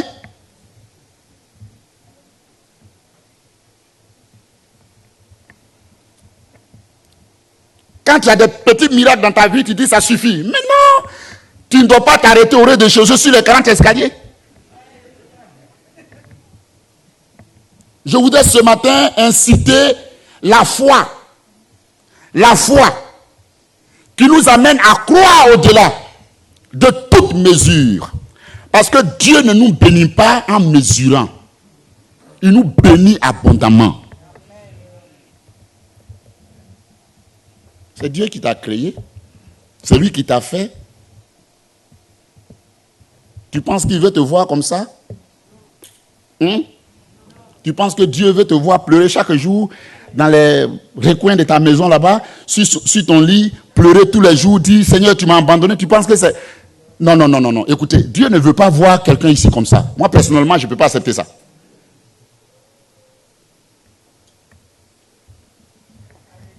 Même dans le ministère pastoral, le pasteur qui pense que Dieu l'a choisi pour porter en attendant tapette, comme on le dit dans notre jargon là-bas.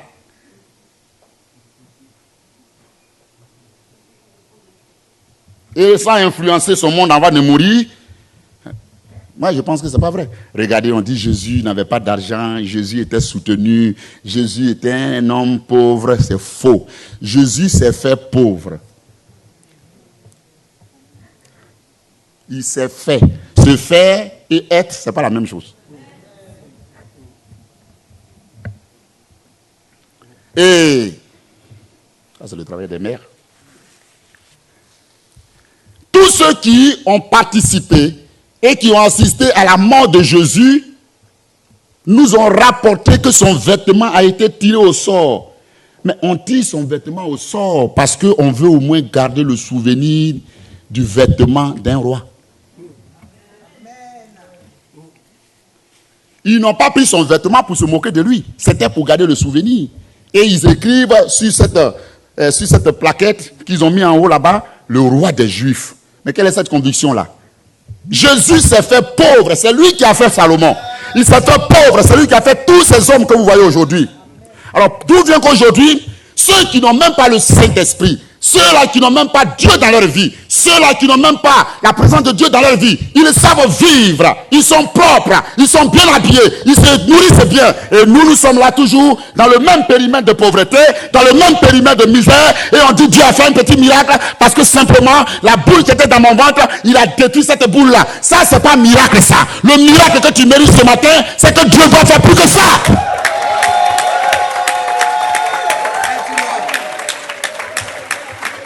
Va te contenter des miracles, hein. Frère, Jésus a fait ça, Jésus a fait ça. Toi-même, le témoignage que tu as, est-ce que tu crois que Dieu peut convaincre quelqu'un avec ça? Jésus, à travers Paul, a dit, moi là, je n'ai pas été en charge de quelqu'un.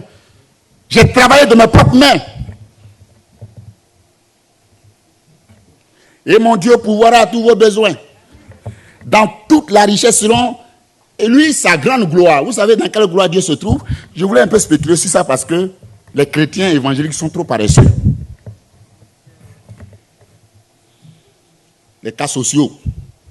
Ils sont nombreux les cas sociaux en Afrique là-bas. Ils se font tellement miséreux là. Moi, quand je dirigeais l'église d'Abobo, une commune d'Abidjan, il y avait plus de 600 chrétiens. Mais les cas sociaux, on ne peut pas les dénombrer. Mais j'ai mis fin à ça. J'ai mis fin à ça. Ah mais oui, j'ai mis fin à ça. Paresseux. Vous voyez que je suis devenu chaud un peu maintenant.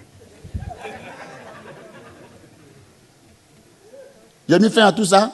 J'ai fait faire une offrande spéciale. Un jour, on a rassemblé au moins 700 000 francs. Une valeur de 1000 et quelques euros, je pense. Et j'ai distribué ça à tous les cas sociaux. J'ai dit, bon, prenez ça, allez-y entreprendre. Je ne veux plus voir quelqu'un devant moi ici.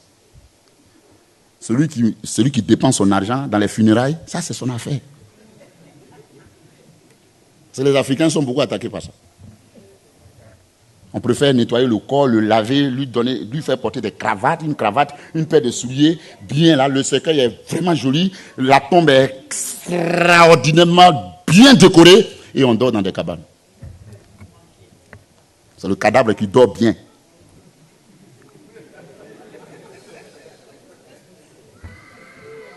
Bien-aimés, est-ce que vous croyez que Dieu peut faire des miracles? Je crois que Dieu est le plus grand faiseur de miracles. Et que ces miracles-là sont orientés en majorité vers ses enfants. Ma prière ce matin est que tu sors de cette salle étant rempli de conviction que Dieu peut faire des miracles dans ta vie. Il ne faut pas rester là et dire, non, vraiment, je ne sais pas, Dieu m'a abandonné. Non, non, non. C'est toi-même ta faute.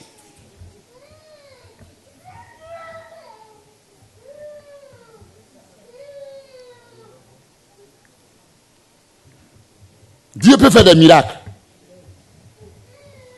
Mais pourquoi aujourd'hui, il ne les fait pas? Je vais faire des citations et puis on va prier. Pourquoi il ne les fait pas? C'est le message maintenant. C'est des citations. Je ne vais pas durer sur ça. Pourquoi il ne les fait pas? 1.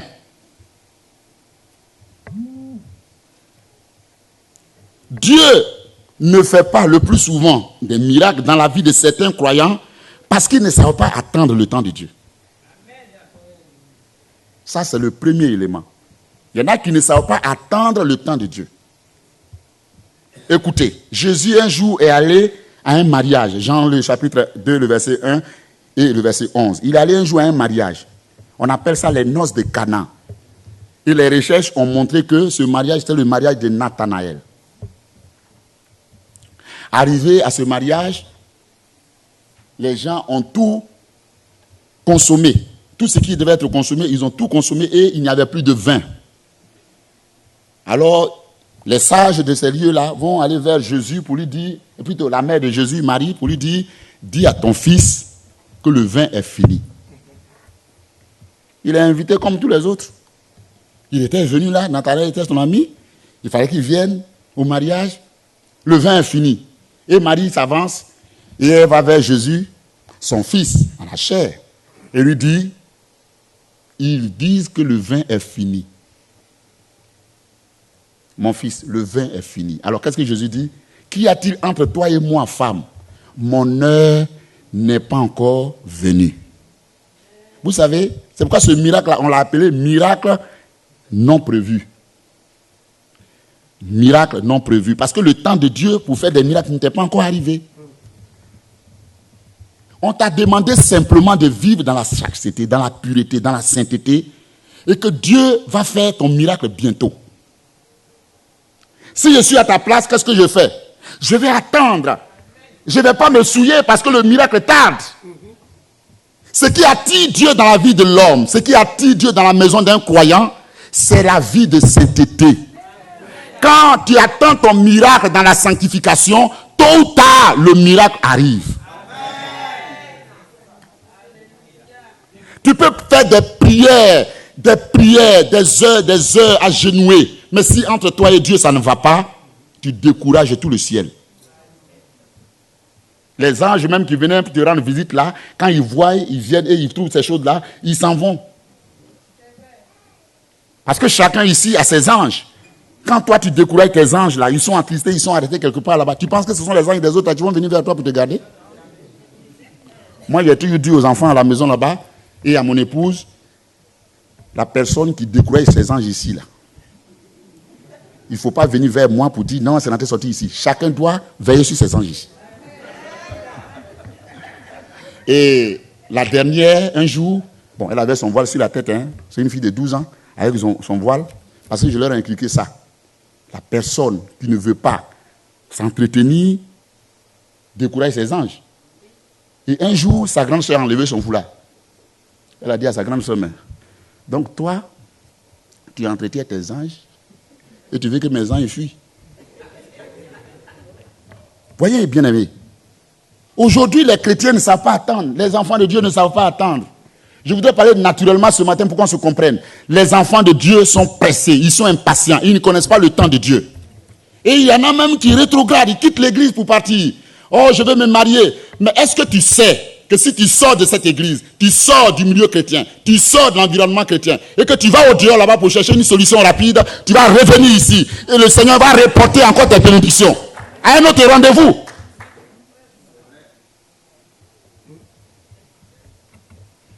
Tu es pressé. Dieu a son temps. Si aujourd'hui tu demeures dans cet état-là, c'est ta propre faute. Il ne faut pas accuser Dieu. Quand il veut le faire le 1er janvier, tu le décourages le 31 décembre nuit.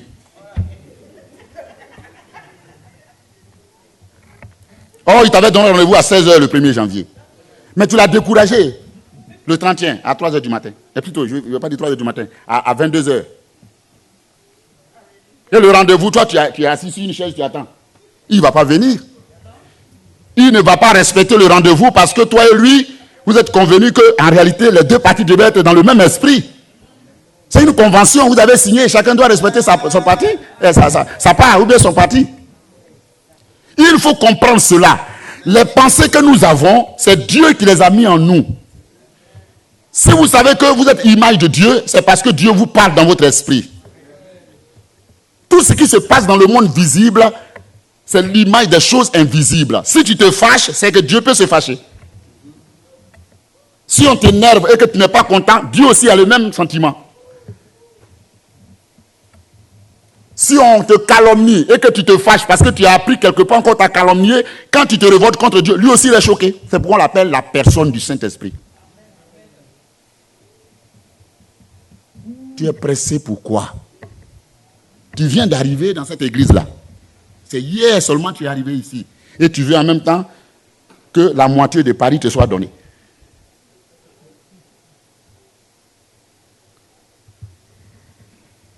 Il y en a qui ont fait 30 ans à l'église.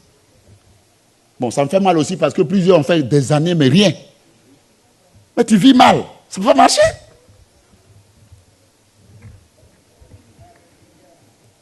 Est-ce que vous comprenez ce message ce matin, bien-aimé?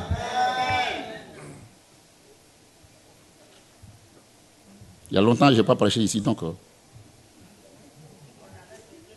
Le manque de foi véritable en Dieu et en ses promesses peut empêcher le miracle de Dieu. L'espérance chrétienne nous a été communiquée. On nous a dit que Jésus va revenir. Oui. On nous a dit que bientôt le Seigneur va faire ceci ou cela. Oui. Abraham a cru. Et la Bible dit que cela lui a été imputé à justice. C'est pourquoi on l'a appelé l'homme de foi.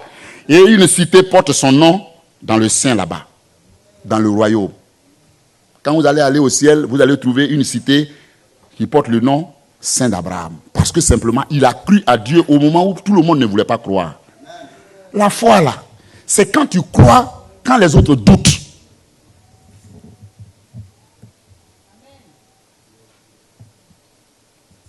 Moi, j'ai eu 2 filles. C'est la grâce de Dieu. J'ai eu 2 filles. Mais les 2 filles, je les ai eues par miracle. Et j'attends un garçon. Alors, si j'ai eu 2 filles par miracle, ce n'est pas le garçon, Dieu ne va pas faire venir par miracle.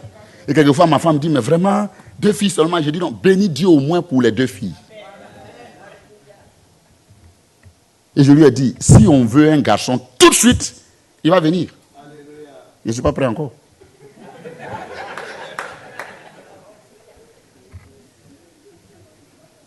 Pourquoi tu doutes des promesses de Dieu? Pourquoi est-ce que tu n'as pas la foi? Pourquoi tu vacilles? Pourquoi tu es inconstant dans tes voies? Il suffit que quelqu'un de l'extérieur vienne mettre d'autres doctrines dans ton esprit, tout de suite, tu dis non, j'ai mal choisi. Si je savais. Mais une foi qui n'a pas d'opposition devant elle n'est pas une foi. Les parents vont venir te dire, voici notre religion, voici comment nous prions dans notre famille. Tu vas où? Mais le salut est personnel après tout.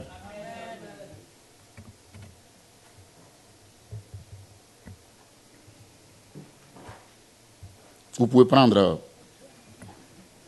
Hébreux 11. À cause de la méchanceté des actions, aussi, Dieu peut retarder le miracle. Matthieu 12, verset 38. Regardez, un jour, Jésus était au prix aux pharisiens et aux scribes. Quand vous lisez Matthieu, le chapitre 12, tout est écrit là. Verset 38. Et on dit à Jésus, nous voulons te voir faire un miracle. Je pense que c'est ça. Nous voulons te voir faire un miracle. C'est ce que les pharisiens ont dit à Jésus. Et le Seigneur leur dit, une génération méchante et adultère demande un miracle. Le seul miracle que vous allez avoir droit, c'est ma résurrection. Est-ce que vous savez que quand on est méchant, on ne reçoit rien de Dieu? La méchanceté ici, c'est pas seulement ne pas donner aux gens, mais c'est avoir un cœur de meurtrier. Les Juifs maltraitaient leurs mercenaires parce qu'ils ont été maltraités pendant des années. Mais à une époque de leur existence, Dieu leur donnait la suprématie sur certaines nations. Donc eux aussi, ils avaient des serviteurs dans leur maison. C'est quand ils tombaient dans le péché que le Seigneur les ramenait en esclavage. Mais dans les temps de grâce, les Juifs maltraitaient leurs mercenaires. Et c'est à cette époque-là que certains prophètes comme Ésaïe ont prophétisé pour dire, quand vous jeûnez, vous frappez de poing vos mercenaires.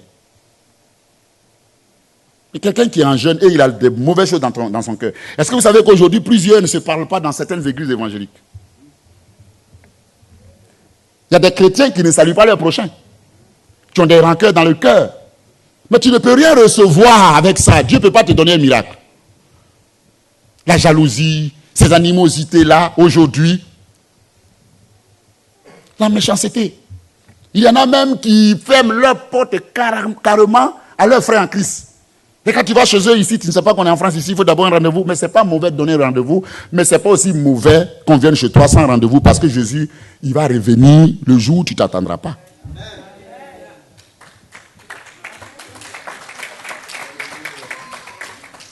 Comprenons cela. Il faut avoir l'amour du prochain pour que ton miracle se déclenche. Il faut donner aux autres. Il ne faut pas que tu attendes qu'on te motive d'abord avant de donner. C'est pourquoi j'ai toujours dit, ce n'est pas à l'église on reçoit l'amour. C'est un problème de famille. Si dans la famille, vous n'avez pas l'habitude de donner aux autres, pour recevoir l'amour ici, ce sera difficile. Hein? Et moi, je dis que pour désenvoûter ces gens de personnes, il faut les mettre à côté des gens qui aiment donner.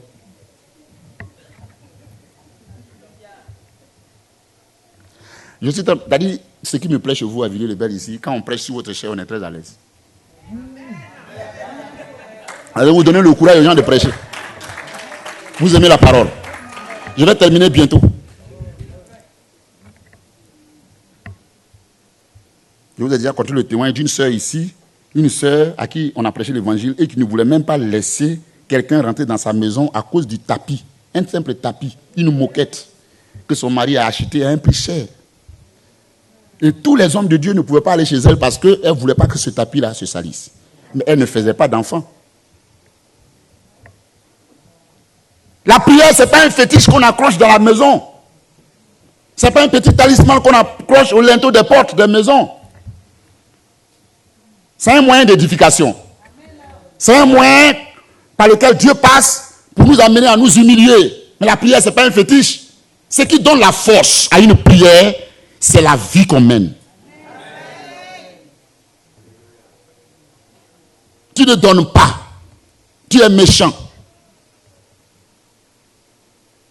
Est-ce que vous savez que plusieurs, à cause des avortements qu'ils ont fait aujourd'hui, Dieu les met dans cette épreuve-là jusqu'à ce qu'ils réfléchissent et se répandent d'abord avant d'avoir des enfants. Tu devais avoir 5, tu as tué 4. Et tu demandes à Dieu. Tu t'es marié, ça ne fait pas encore 2 ans, tu devais avoir le premier, dans la 3e année, tu l'as déjà tué. L'autre année, c'est quelle année? Peut-être la 4e ou 5e année, tu devais avoir le 2e, tu l'as tué. Donc vous partez, tu vas avec Dieu. Et si tu devais avoir les 4 enfants en 10 ans, tu vas d'abord faire les 10 ans. Si on veut calculer les choses, c'est comme ça en réalité. La méchanceté, c'est difficile aujourd'hui. C'est pourquoi il y a certains même dans les pays développés, je ne vais pas dire le nom d'un pays développé ici, même en Côte d'Ivoire, dans les pays africains, il y a des gens qui n'ont même pas un petit chiot chez eux à la maison.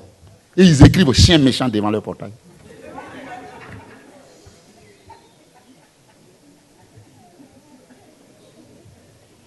Et quand tu vois chien méchant, tu penses qu'il y a un chien. Il n'a même pas un chat.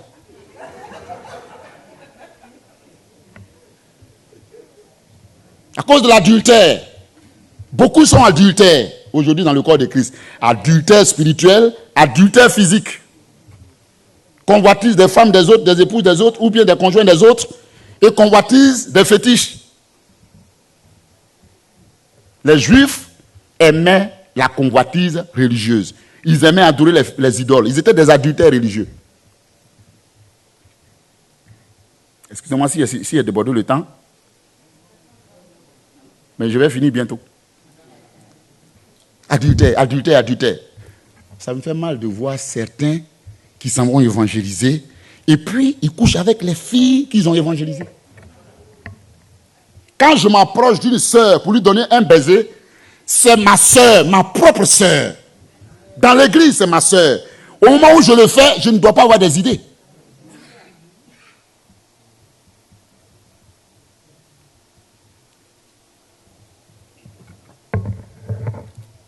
Il peut arriver qu'une sœur peut venir t'attraper comme ça. Elle le fait sincèrement, sans idée, sans pensée négative. Comprenez? Mais au moment où elle le fait, si tu sens une chaleur te traverser,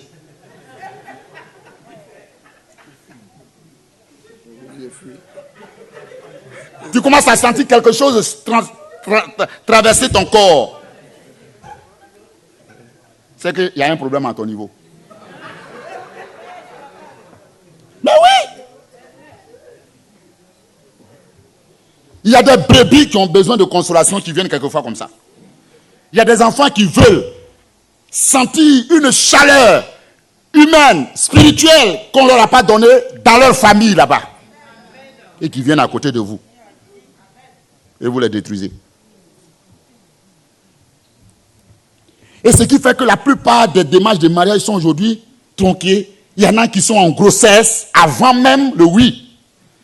Et on est obligé de cacher cette grossesse-là. On met des gaines sur ça. Va t'asseoir. On met des gaines. On met des gaines là et on va à la mairie. Et après 2 mois déjà, on dit elle a accouché. C'est pas comme ça.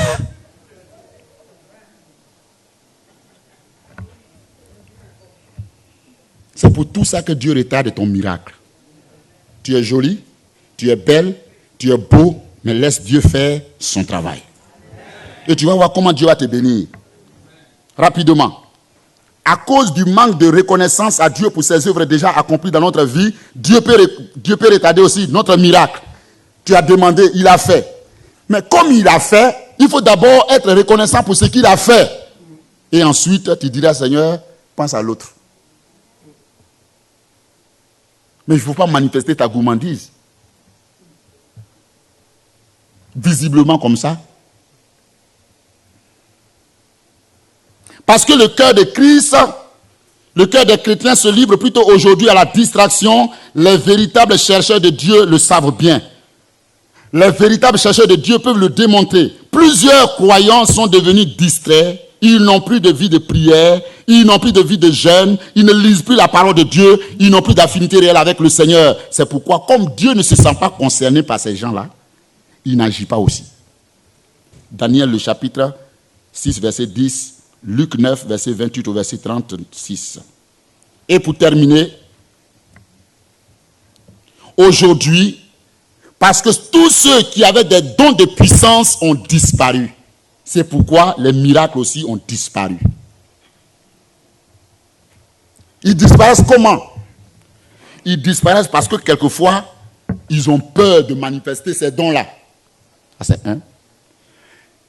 Parce que simplement, on les étouffe aussi quelquefois. Ils ne peuvent pas s'exprimer.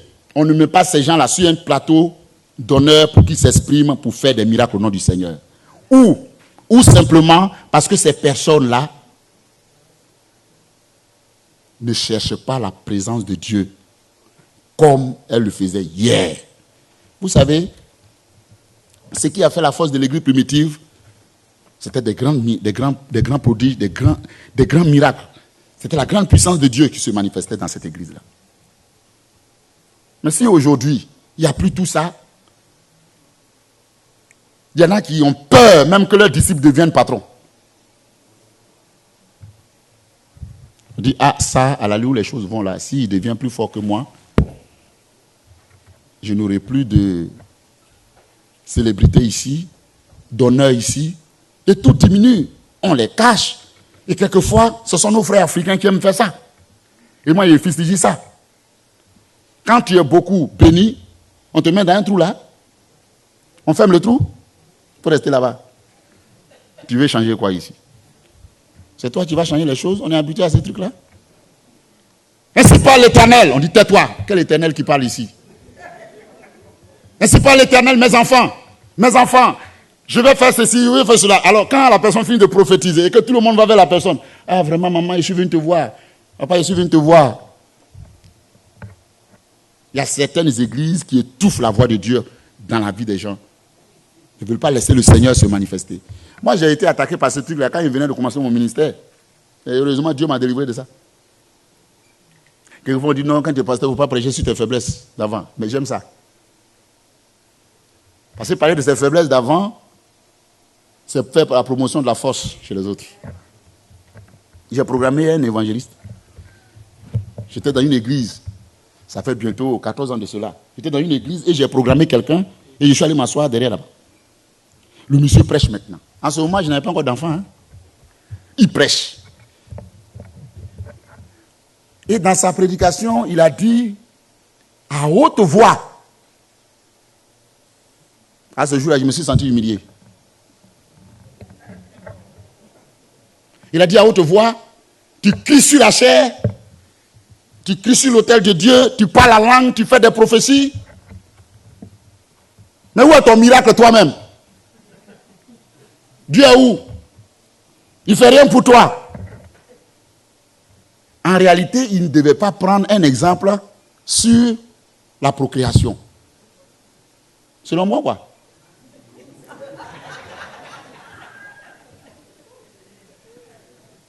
Et il dit non, tu n'as pas d'enfant. Au lieu de chercher la face de Dieu pour faire des enfants, tu es là, tu cries, tu fais... Bon, il le disait avec une conscience pure. Mais j'étais assis sur ma chaise, derrière là-bas, sur mon banc. Et je disais, ce monsieur-là, il se prend, dans mon cœur, il se prend pour qui cet enfant-là? Je te programme et tu m'attaques. Moi qui te programme, c'est moi que tu incites ce matin. C'est pas possible. Et dans mon cœur, il a dit, bon, tu ne vas plus prêcher. C'est fini. Tu ne prêcheras plus. Tu ne prêcheras plus. C'est parce que je t'ai mis sur ce plateau-là que tu insultes les gens ce matin. Mais au moment où j'étais en train de ruminer ces paroles, au moment où j'étais en train de communier avec Satan, personne ne savait. Les gens même ne sont même pas occupés de ça. Pourquoi aujourd'hui, ceux qui ont la puissance de Dieu sur eux, on les cache? On se complète au fait. Si il prie et que Dieu guérit les malades, si je suis malade et que j'ai prié et que Dieu ne m'a pas guéri, je peux aller chez lui, il prie pour moi, Dieu me guérit. Il a un don de puissance, moi j'ai la sagesse. On se complète. C'est pourquoi mettons-les sur un plateau d'honneur et Dieu va se manifester. Ce matin, bien-aimés, aspirons à cela. Et si quelqu'un dans cette foule a été touché par un élément, c'est qu'un élément de cette prédication, remettant en cause sa démarche actuelle, que cette personne s'humilie et dise au Seigneur, ah, je pensais que j'avais raison. Mais ce matin, je me rends compte que j'ai tort. Seigneur, je viens en toi. Délivre-moi. Si c'est la méchanceté, Seigneur, délivre-moi. Si c'est cette vie de manque de reconnaissance, Seigneur, j'ai été ingrat. Tu as fait beaucoup de choses pour moi déjà. Mais je n'ai jamais été reconnaissant. Délivre-moi, Seigneur. Oh Jésus, je veux voir ta main chaque jour dans ma vie. Mais voici comment j'ai vécu. Voici ce que j'ai fait qui t'a empêché depuis lors de te manifester dans ma vie. Je sais que j'ai fauté contre toi. J'ai péché contre toi. Aujourd'hui, je veux repartir sur de nouvelles bases avec toi. Seigneur, aie pitié de moi. Viens ce matin. Réconforte-moi par ta présence. Si nous le faisons, bien-aimés, je crois et je suis convaincu que le Seigneur fera son miracle dans notre vie. Que Dieu nous bénisse.